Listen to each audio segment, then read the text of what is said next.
Welcome to Testimony, a musician story. Heard at testmimonystories.com and narrated by myself, Brown Theory, the music lover constantly seeking positive music. Let's get started.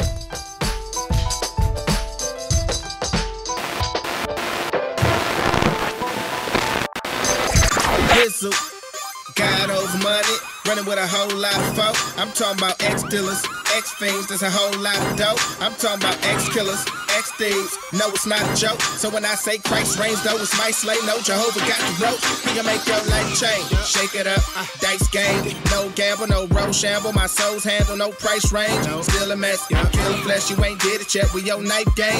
Quitting left, tried to disconnect, died a million deaths when that fight came. Up in the middle of the night grinding, float in the dark, light shining. I ain't trying to get folk in the art like I am, know it, but aren't y'all trying? I'm out fishing with the newest bait. You can hate, but we do it great. Dudes relate and we'll move no weight. We spit the truth and give it to them straight. Bizzle was born Mark Felder Jr. on July 21st, 1983 in Los Angeles County to a mother of Puerto Rican descent and a black father. He was mainly raised by his mom and grandmother in Cudahy, California. As a kid, he went to a Spanish church with his mom, but didn't really know what was going on because he isn't fluent in Spanish. But that doesn't mean you can talk about him in his face. He understands that much. He credits his grandma for being the strong Christian influence in his life. When Mark was a teen, he said he wasn't the best, but not the worst. Some of his juvenile pastimes included shooting BB guns at cars and writing rhymes in class.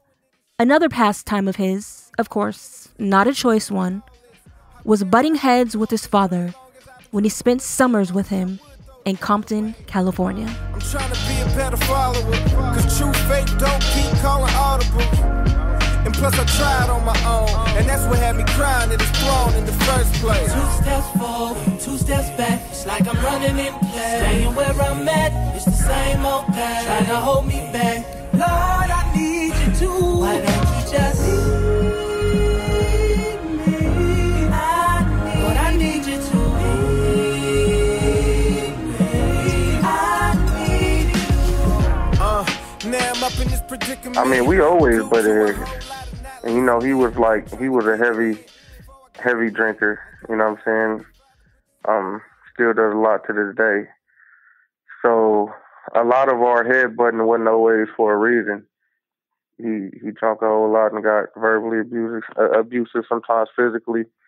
So that was a lot of our relationship. But I had a step pops, you know, once I got to high school, and me and him, we butted heads like from the beginning of the marriage all the way up until my salvation.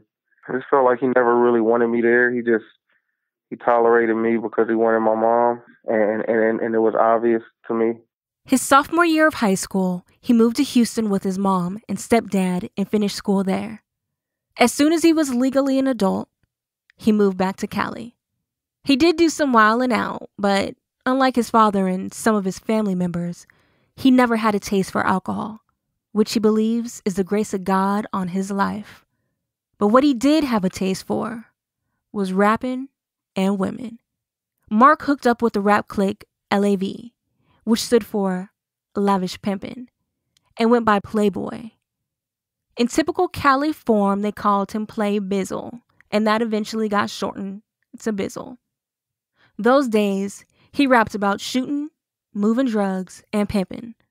But at the time, he had never done any of that stuff. I never shot at anybody. Shoot, I actually really didn't shoot until I was saved. But the moving drugs, I put a little something on the street when I got some bread, and you know I tried hustles. I tried the weed hustle. I tried to sell pills, and I just wasn't. I don't know. It didn't make sense for me, so it didn't last long. Like I was up selling to people at my job, and once my job checks was bigger than what I was getting from that, it just didn't make sense to me. You know what I'm saying? When I was like, yo, I'm getting paid for going to work more than I'm getting paid for this. And I've tried everything from credit cards to checks, counterfeit money, almost every hustle you can imagine, including the pimping. The pimping came like later on.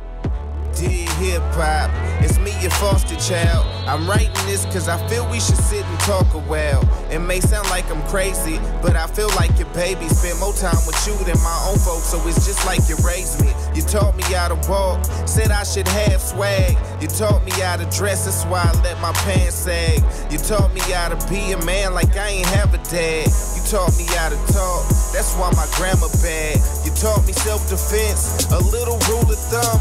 You said you never wanna fight, son, use a gun. See, when you use a gun, you don't have to respect them. You can just talk to them how you want them, pull out and check them. You told me women ain't ish but hoes and tricks, and never to love them, just cut them, move on and dip. You never told me what to do if I slipped and had a kid. All I remember is move on and dip, and make it rain if she get on the pole and strip. But if she respectable, I ain't supposed to trick. And if I see my brother get done wrong, then just turn your back and let it happen, but don't you snitch. You had me thinking hard and real were the same thing, like you're real if you have the heart to kill and you gang bang. You never told me if I take his life, his pain is for a second, but it's ever present in his baby's life. Like what you're hearing so far? Check us out at testmimonystories.com. That's testimony stories with an S.com. Where you can hear content for you and about you. Everyone has a testimony. Everyone has a testimony. And we want to hear yours. Tell us how God has transformed your life. Each month, we will select a person to highlight and interview. Find out more at testmonystories.com. Testimony. A musician's story. Testimony, where Christian hip-hop artists give you an exclusive look into their lives and their music. Take a journey into the minds of today's top Christian hip-hop artists as they open up and share about their past, their faith, and their music in ways you've never heard before. Put on your favorite pair of headphones or turn the stereo volume up and listen. A musician's story. Dear hip hop.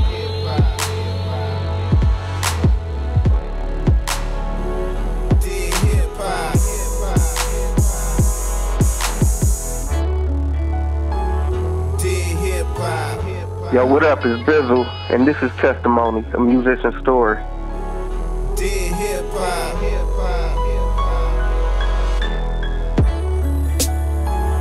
Dear hip hop. Bizzle opened up for Lil Wayne and Jules Santana for the Can't Feel My Face tour, and that led to several writing opportunities and a couple record deals. His first deal came while he was in Houston, and the record label thought he was some young street punk that would jump at a $15,000 offer. They thought wrong. So I was like, you know what? If I can go out and get this $15,000 deal, I can go out to Cali. And what I told myself was, I'm getting $100,000. The second deal was for $50,000. And one, I still wanted to stick to what I said about the $100,000. But at this time, you know, my bread was hurting, so I was more willing to take it. But the people I was dealing with, I don't know, it just wasn't something right behind the smile I was seeing. Like you ever look in somebody's face, it's almost like the devil smiling at you. And I saw that, and I was just like, nah, I can't do it. Yeshua the Messiah is the only well, capable of giving living water unto those who dwell in darkness. And he said we can all sit, but no, just like Lucifer, y'all want to sit on his throne as well. How you figure you worthy to sit from his holy grail? The only throne you worthy is sitting on's in hell. He made you from dirt. When you die back in the dirt you dwell. He created earth, you ain't even create the words you sell. Take it from me before you meet the Father. Whether you Jay or Kanye, you're just a piece of clay trying to be the potter. Shortly after walking away from that $50,000 record deal, Bizzle found himself strolling into a church that his cousin played the saxophone at, in an effort to stay out of trouble. It didn't happen overnight, but after some time, Bizzle broke down and gave his life to Christ. He was 25. One, the fact that the girl who was the prostitute ended up being a daughter of a pastor, and I ended up sitting in the church with her while knowing what's going on. And I felt like my mind was shaking, like, wow, like, what am I doing? You know what I'm saying? But not enough for me to stop at that point. Just for me to justify it, to ease my conscience. Number two, I felt like I was getting numb to evil. Number three was just my life. Would it become, I didn't realize I was that far. We spent so much time justifying our lifestyles that I didn't even recognize how far I had gotten from God. And because I spent the whole time trying to glorify the two good things out of 100 things, that I was into, and saying that these two things made me a good person. Well, I don't smoke, I don't drink. See, I'm a good person. You know what I'm saying? I'm not robbing people. I'm not a rapist. We start doing that, and now I'm over here pimping and I'm selling weed, but I'm not selling crack. I'm justifying it and still feeling somehow that I'm still with God. And I just had that reality hit me, and I just saw where I was, how far I had gotten, and what I was passing on God for. Once I got a car, I had my little bucket, all my clothes and stuff went inside my car.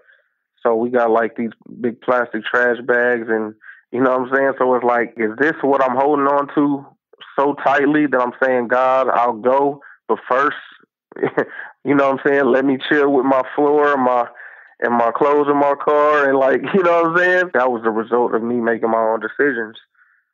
So it was pretty much like, okay, Lord, how much worse could it get? You take it from here. Like, you got to be able to do better with it than I have.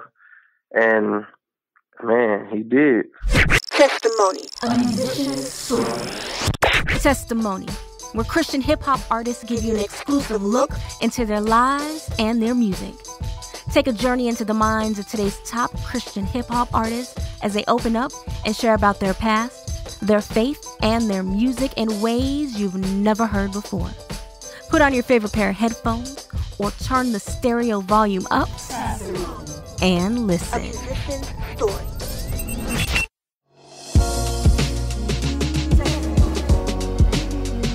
Connect with Testimony, a musician story through social media. Find links to our Facebook, Twitter, Instagram, and more at testimonystories.com.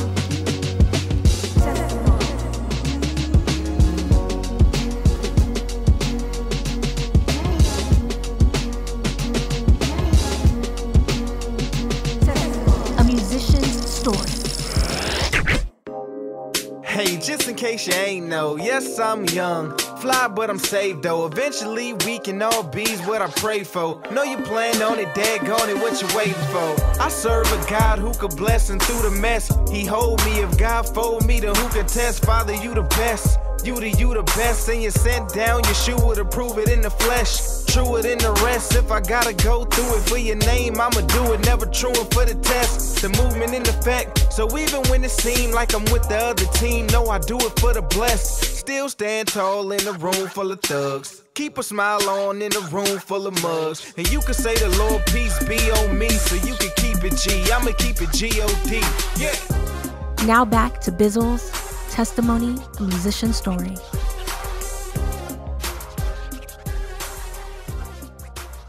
In the midst of becoming born again, he wrote a hook for Paul Wall and Chamillionaire. That led to writing opportunities for Young Jeezy and Kanye West. Although now Kanye calls himself Yeezus, he wasn't looking for Jesus-type positive hooks. So, feeling conflicted, Bizzle set the pen and pad down and stepped away from music. He moved back to Houston and was perfectly content with serving God and never rocking a mic again. Bizzle was engaged, so he got a job at Walmart, married his lovely wife, and now has 2 little boys. Bizzle was settled into his new role as a family man. He no longer wanted to be in the spotlight, and he wasn't interested in being a Christian rapper because he didn't think he was knowledgeable and qualified to do so. The last thing he wanted to do was put out some corny rhymes about Christ when his past songs about pimping were dope. But guess what? He soon realized that that decision wasn't up to him. God asked him to pick up his pen and pad, and Bizzle did just that. He wrote a couple verses about his favorite rapper Jay-Z, titled it Explaining to Do, sent it to World Star Hip Hop, and it blew up.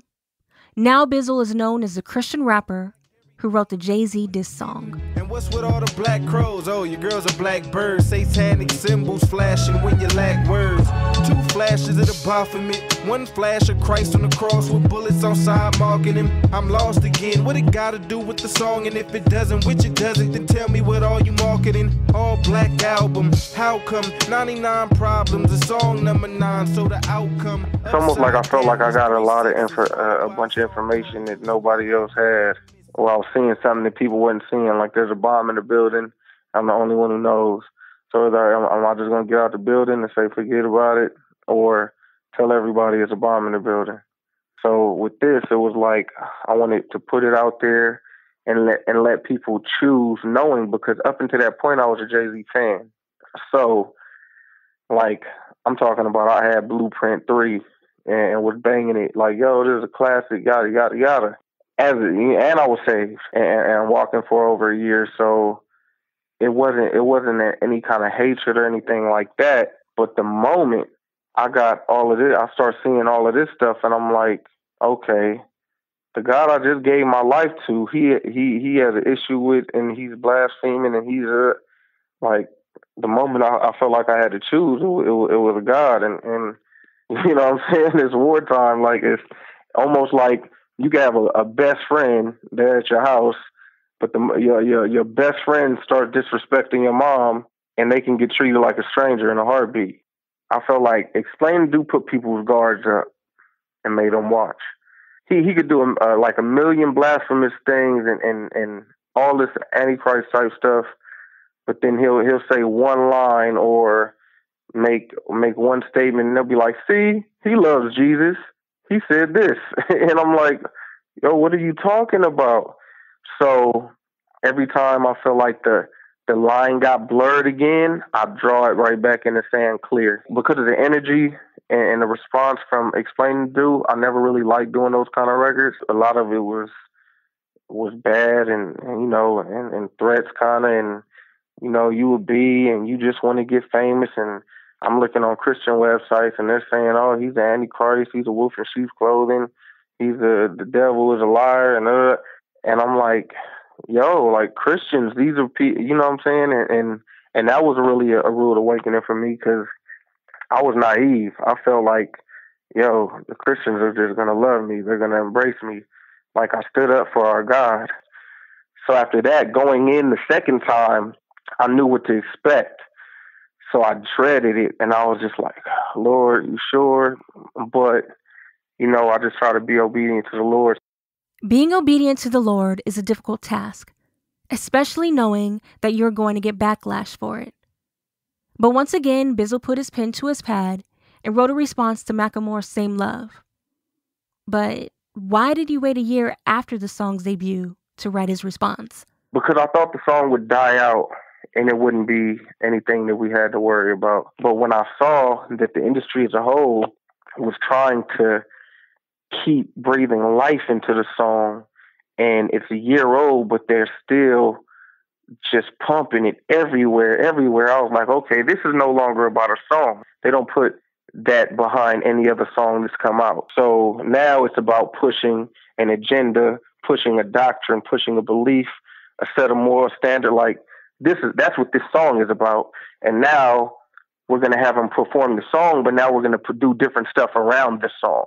It's a year old.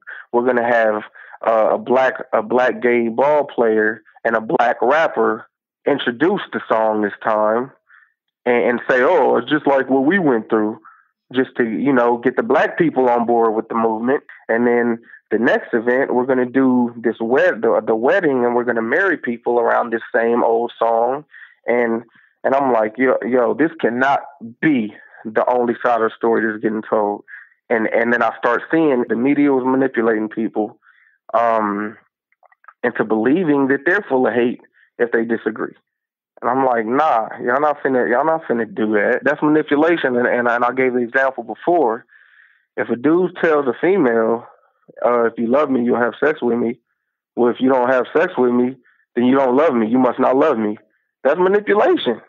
Like, you can't do that. So when you tell somebody, well, if you love me, you agree with my lifestyle. Well, if you don't, then you hate me. Now let's start these no hate campaigns, and let's start these bullying campaigns. Like, yo, bullying has been along since when? This is not about bullying. This is about what you're trying to do and usher in.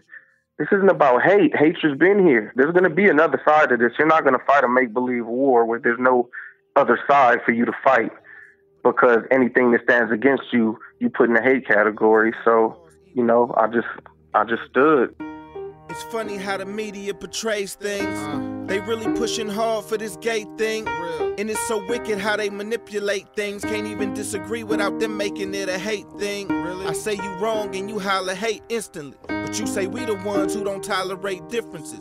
There's a whole lot of things I could say really, but see, your hypocrisy is something I can paint vividly. Let's go. Saying it's the way you was born, and I'm sure that you lust like I do, just in a different form. But I'm married, so if I give in to mine, I'm a cheater. If you give in to yours, you just fight to make it legal. You rather fight God than fight sin. The Bible is alright until it calls what you like sin. And I feel so disrespected that you were so desperate you would compare your sexual habits to my skin. Calling it the new black. Tell me where they do that. They hung us like tree ornaments. Where were you at? After the record dropped, Bizzle received death threats, in addition to articles and comments calling him a gay basher, among other things. But one comment that stood out the most came from fellow believer and Reach Records artist Andy Mineo during an interview with an NBC affiliate where he said, quote, "I think addressing topics like homosexuality on a rap record might not be the best place. We all have different opinions and viewpoints, but it's not like a rap track is an open discussion.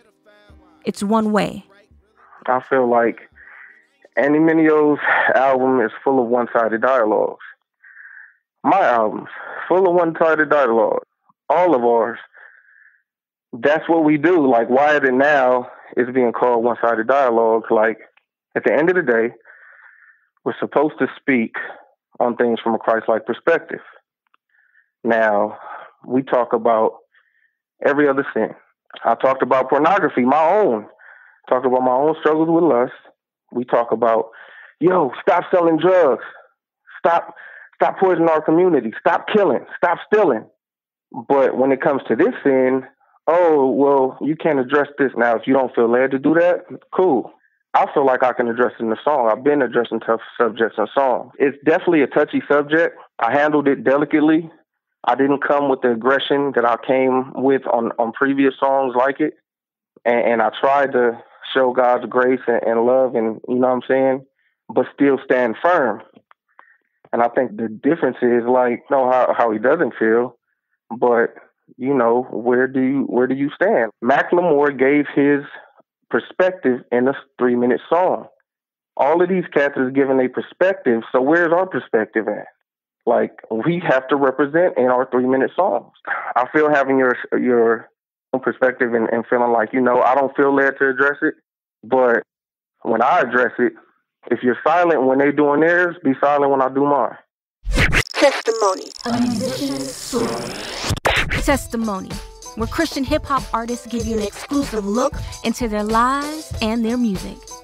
Take a journey into the minds of today's top Christian hip-hop artists as they open up and share about their past, their faith, and their music in ways you've never heard before. Put on your favorite pair of headphones or turn the stereo volume up and listen. A musician's story. Everyone has a testimony, and we want to hear yours. Tell us how God has transformed your life. Each month, we will select a person to highlight and interview. Find out more at testmimonystories.com. Testimony. Download the podcast of Testimony, a Musician Story on iTunes. Find out how at testmimonystories.com. A musician's story. You are listening to Bizzle's Testimony, a Musician's Story. Bizzle, here we go again, huh? Don't say nothing to me if you ain't gonna say nothing to them. Look, I don't need the beat, I can murder y'all loose. Knock your tops off like convertible cougars. One claim to be the God, one used to be with God. Get the VCR, I'ma rewind it back so you see it all. Yeah, he made Jesus walks and spit conscience. Then he took Jesus off and did monster. Scenes in between it all, he lost moms. And when he lost moms, he turned against the Father. And though my heart's filled with compassion for the ills of a passing, I feel like I still have to mash him. I'm a draft pick to the team you traded on. My life was saved by the Christ y'all hating on. Bizzle started his own record label, God Over Money. Back in his pimping days, he used to put money over God, and the world is always talking about money over everything. God put it on his heart to start the God Over Money movement. When he was first introduced to Christian rap, he thought it was corny, and he knows that's what the world thinks of the genre. So he wanted to present artists that would smash that way of thinking. It's another one, God Over Money, we taking over, vibing with my brothers. We riding and gunning for the name Jehovah. All I need is a mic and a beat, a rhyme that I speak is baking soda. Then I let the trouble in the bass go and get up in their face to the level that it may just blow up. Hold up, excuse me miss, I see you feeling down. And he trying to hide it behind that smile, but inside is still a frown. It's obvious he wants your body, ain't you tired of dealing with clowns? Want love, but they get it rocked up, cause it is not done until you in the gown. Yes, bet if you were to deny him, he probably cry in the pillar. Dial his friends up and tell him about how you been around. Lil' mama, you gotta see, to the father you are a queen. So don't let they wildin' of the drama come and rob and steal your crown. 100% of the proceeds to Bizzle's latest project, Well Wishes, will go towards building water wells in Mozambique, Africa. He teamed up with couldyou.org and reached out to several other Christian artists to put Well Wishes together. I wanted to do a project for a cause anyway. I just didn't know what the cause was going to be. I asked the Lord, what should I do? I got in the Word. I started reading about about Jacob and Rachel meeting at the well, and it kind of clicked for me, and I started doing my research. Then there came a confirmation where Lavoisier, he had been telling me about this young lady, you know what I'm saying, and her heart, and just for she's a white female, but her heart for the black community and things she was doing. But I didn't know that she was involved in the water wells out in Africa. So when I told him, he was like, yeah, that's what she does. So I'm like, boom, okay. So now I don't have to go and find a company to work with. I got one. But then on the other end, before I even went to Africa, I'm like, you know, the doctor's telling me, like, you know, you can't drink the water out there. Don't eat the vegetation growing from the water. Shower with your back to the faucet. Brush your teeth with bottled water. And I'm starting to get nervous, like, yo, what am I going to drink? What am I going to drink out there? You know what I'm saying? What am I going to eat out there? And I just got convicted that I never worried about the situation out there. I was ignorant to it. And it had never been on the front of my mind until now that I was going to have to drink the water. You know what I'm saying? So then it was like, wow, I can't just come back and not worry about it anymore while it's still a reality for them. Anyone interested in supporting the cause can purchase Well Wishes, in addition to donating money at godovermoney.com. Now that this project is complete, Bizzle is going to take a short recess, but God Over Money artist Bumps Inf and Stay Loud the Corner will be releasing projects within the year. Then Bizzle plans on following that up with a free project that will sample old school beats from artists like the 5 Heartbeats and Lauryn Hill. What was left of me and made me a better me and changed my life. Ooh. Lord, you saved my life. You ain't even had to do it. Took a stand for me, had a plan for me. I never even knew it. You gave me a million tries, forgave me a million times, and I blew it. Each time was living a seashine. To hear this episode again, as well as past episodes, visit testmimonystories.com. Until next time, I'm Brown Theory, the music lover constantly seeking. positive music. Human love. I never seen that, cause here we call that stupid love, but I see that's the truest love and I need that.